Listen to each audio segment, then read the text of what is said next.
I've just finished the first week of The Artist's Way, and I am really enjoying rereading and getting an understanding, first, of the lack of psychological safety that can cause some of us to be blocked in our artistic practice. It's really, really interesting. I've also been consistent with writing morning pages every single day, which you see me doing here. While I don't necessarily force myself to write 3 full pages, I do make it a point to show up every single morning to the page and write something.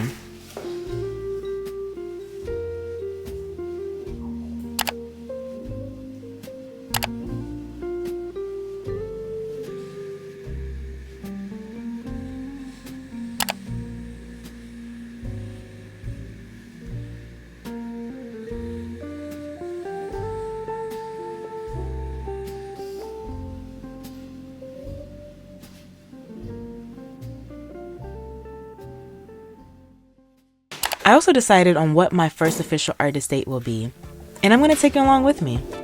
We are going to the Smithsonian American Art Museum in DC.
Okay, so it is the next day, and I wanted to just document a couple of my thoughts from experiencing that museum. So that was the American Art Museum, the Smithsonian American Art Museum, and I really loved it. I have been there before. I believe it's 2015 or 2016 maybe, I can't remember, but I have been there before, and it's a great museum. I really love it.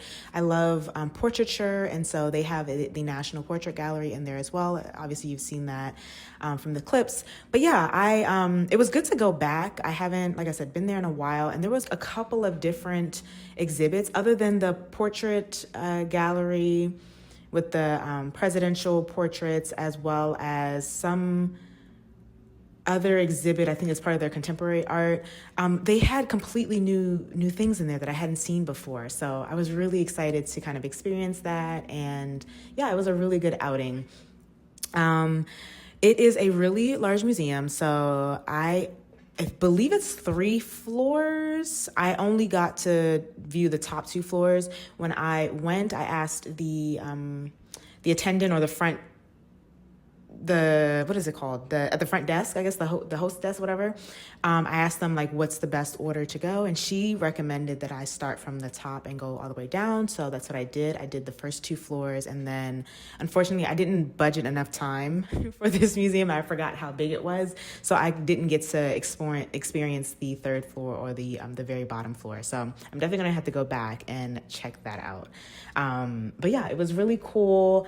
Lots of really nice new exhibits. I really loved the James Baldwin exhibit. I don't think I got as much footage from that, but I really loved it. I loved the interactive elements to it. So me being a YouTuber now, I guess, it's really interesting how I use video as part of my creative practice. And so I'm really inspired by seeing like interactive elements, how you can layer in like sound design, how you can layer in color grading, how you can layer in scripting if you script videos.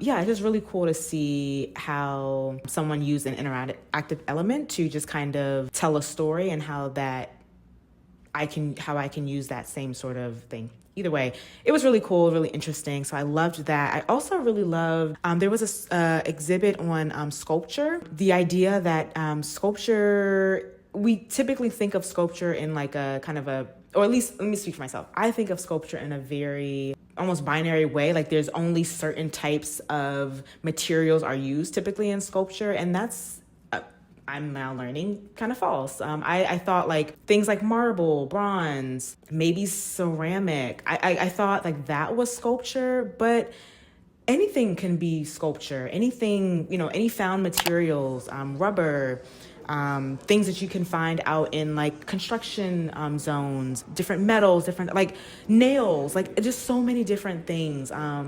Texture, like you can use cloth in order to build sculptures. Like I thought that was really, really cool and a really nice idea. And it makes art a little bit more approachable or achievable, I guess, in a way. Like it's not stuffy. Like you can, find materials out, as you're paying attention and you're seeing new things, and you can create things from it. So that idea of like found materials in order to build sculpture, it was really cool to see that on display, and how different artists use a variety of different mediums in order to put together different artworks and the stories that came from that. So that was really eye-opening for me personally, and I loved it. I will say I am very much a believer in doing an art date. Now, I think it is tough to do it every single week, to set aside time every week in order to do an art date. I think I'm a bit ambitious. If not every week, every other week, or definitely once a month,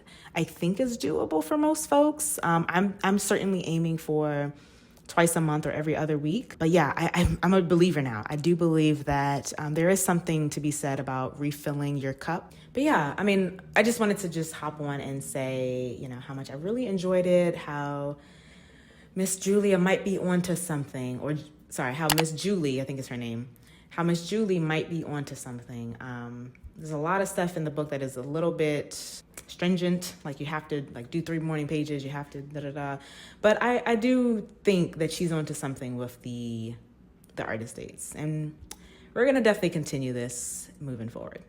Hope you enjoyed it.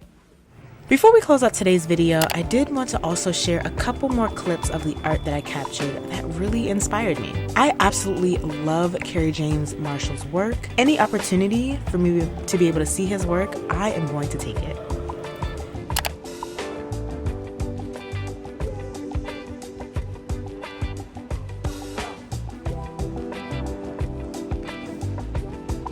I also really love this piece by Alma Thomas called Red Azaleas, Singing and Dancing Rock and Roll Music. Apparently, Alma Thomas often listened to music as she worked, and the red forms shimmy across the canvas as if they too were animated by the rhythm of rock and roll. It felt a little kismet to witness because my last collection was also inspired a lot by the music that I listened to. There was a sculpture that I saw that was made of marble, and you guys, the intricate detail on that thing.